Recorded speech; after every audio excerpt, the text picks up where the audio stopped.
तमिलनाडु के सीएम विजय ने पीएम मोदी को चिट्ठी लिखी है। फैसला हुआ तो टेक्सटाइल इंडस्ट्री की बल्ले बल्ले हो जाएगी। नमस्कार, मैं हूं आपके साथ ममता तिवारी और आप देख रहे हैं न्यूज 18 का डिजिटल प्लेटफॉर्म। तमिलनाडु के मुख्यमंत्री सी जोसेफ विजय ने गुरुवार को प्रधानमंत्री मोदी के से कपास पर लगने वाले 11% आयात शुल्क को तत्काल हटाने का आग्रह किया है। उन्होंने चेतावनी दी कि कच्चे माल की बढ़ती कीमतों के कारण राज्य का कपड़ा और परिधान क्षेत्र गंभीर संकट का सामना कर रहा। पीएम मोदी को लिखे एक पत्र में सीएम विजय ने कहा कि कपास और धागे की कीमतों में भारी बढ़ोतरी ने कपड़ों के निर्माताओं पर जबरदस्त दबाव डाल दिया है और इस क्षेत्र पर निर्भर लाखों मजदूरों की रोजी रोटी पर खतरा मंडरा रहा है। तमिलनाडु को भारत का सबसे बड़ा कपड़ा और परिधान निर्यात करने वाला राज्य बताते हुए मुख्यमंत्री ने आगे कहा है कि यह उद्योग लाखों लोगों को प्रत्यक्ष और अप्रत्यक्ष रूप से रोजगार देता है। मुख्यमंत्री विजय ने कहा है कि तमिलनाडु का कपड़ा और परिधान उद्योग कपास और धागे की कीमतों में हुई अभूतपूर्व बढ़ोतरी के कारण एक गंभीर संकट से गुजर रहा है। मुख्यमंत्री विजय ने कहा कि ये बढ़ोतरी मुख्य रूप से घरेलू कपास उत्पादन में कमी और पूरे देश में बढ़ी हुई व्यापारिक गतिविधियों के कारण हुई है, जिससे आपूर्ति श्रृंखला बाधित हुई है और कपड़ा निर्माताओं पर असर पड़ा है। उन्होंने आगे कहा है कि कच्चे माल की निरंतर आपूर्ति अब केवल आयात के माध्यम से ही सुनिश्चित की जा सकती है, लेकिन कपास पर मौजूदा 11% आयात शुल्क के कारण आयात महंगा और उद्योग के लिए अलाभकारी साबित हो रहा है।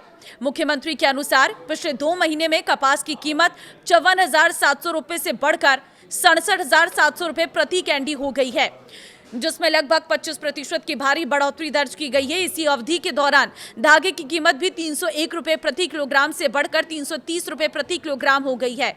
मुख्यमंत्री विजय ने कहा है कि यह बढ़ोतरी मुख्य रूप से घरेलू कपास उत्पादन में कमी और पूरे देश में बढ़ी हुई व्यापारिक गतिविधियों के कारण हुई, जिससे आपूर्ति श्रृंखला बाधित हुई है और कपड़ा निर्माताओं पर असर पड़ा है। मुख्यमंत्री ने पीएम मोदी से अपील करते हुए कहा कि कपास पर लगने वाले आयात शुल्क को 11% से घटाकर 0 किया जाए। उनका तर्क है कि अगर ड्यूटी फ्री आयात की अनुमति मिलती है तो उद्योग अपनी बढ़ती निर्यात प्रतिबद्धताओं को पूरा कर सकेगा और वैश्विक बाजार में प्रतिस्पर्धा बनी रहेगी। विजय ने अपने पत्र में यह भी कहा है कि कृषि के बाद टेक्सटाइल और अपैरल सेक्टर देश में रोजगार देने वाला सबसे बड़ा क्षेत्र है। खासतौर पर ग्रामीण महिलाओं के लिए सेक्टर आर्थिक सहारा बना हुआ है। ऐसे में सरकार की जिम्मेदारी है कि वो इस इंडस्ट्री को संकट से बाहर निकालने के लिए जरूरी कदम उठाए। उन्होंने कहा कि अगर कच्चे माल की लागत इसी तरह बढ़ती रही तो छोटे और मध्यम टेक्सटाइल यूनिट्स पर सबसे अधिक असर पड़ेगा। इससे उत्पादन घट सकता है, निर्यात प्रभावित हो सकता है और बड़ी संख्या में रोजगार पर खतरा पैदा हो सकता है। शपथ लेने के दौरान मुख्यमंत्री के रूप में जब अपने भाषण में विजय का सबसे महत्वपूर्ण राजनीतिक संदेश पिछली सरकार की वित्तीय स्थिति की सीधी आलोचना थी।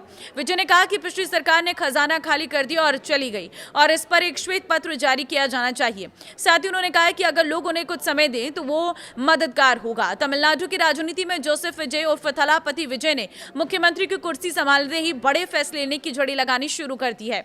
उनकी सरकार ने न केवल महिलाओं के आर्थिक सशक्तिकरण की ओर कदम बढ़ाए हैं, बल्कि सामाजिक सुधार के लिए कड़े फैसले भी लिए हैं। मुख्यमंत्री विजय के नेतृत्व वाली तमिलनाडु सरकार ने स्पष्ट किया है कि महिलाओं को मिलने वाली 1,000 रुपए की मासिक सहायता राशि में कोई रुकावट नहीं आएगी। सचिवालय में वित्त सचिव और वरिष्ठ अधिकारियों के साथ हुई बैठक में मुख्यमंत्री के निर्देश दिया है कि ये राशि तुरंत लाभार्थियों के खातों में भेजी जाए। देखिए, टीवीके ने चुनाव से पहले इस राशि को 2,500 रुपए देने का वादा किया था। सरकार का लक्ष्य है कि जब तक इस राशि बढ़ी हुई राशि को लागू करने की प्रक्रिया पूरी नहीं होती, तब तक पुरानी 1,000 रुपए की किश्त निर्बाध रूप से जारी रहे। मुख्यमंत्री का पदभार संभालते विजय ने राज्य के स्वास्थ्य और सामाजिक परिवेश को सुधारने के लिए कड़ा रुख अपनाया है। उन्होंने राज्य भर में मंदिरों, स्कूलों, कॉलेजों और बस स्टैंड के पास स्थित 717 TAMSMAC शराब की दुकानों को बंद करने का ऐतिहासिक आदेश दिया है। देखिए, राजनीति में टीवीके का सफर किसी चमत्कार से कम नहीं रहा है। मुख्यमंत्री विजय ने इसे विकसित क्रांति का नाम दिया है और पार्टी की स्थापना के मात्र 3 साल के भीतर ही टीवीके ने इतना अच्छा वोट शेयर हासिल किया, जिसने सबको चौंका दिया। अब देखिए, विजय ने भरोसा दिलाया है कि उनकी सरकार एक पारदर्शी और जनहितैषी प्रशासन देगी, जो राज्य के हर नागरिक के हक के लिए खड़ा होगा। तमिलनाडु में आए इस राजनीतिक बदलाव ने यह संकेत दिया है कि मुख्यमंत्री विजय अब केवल सिनेमाई पर्दे के हीरो नहीं, बल्कि धरातल पर बदलाव लाने वाले राजनेता के रूप में अपनी पहचान बना रहे हैं। आप क्या कहेंगे इस पर? कमेंट में अपनी राय जरूर दें। नमस्कार।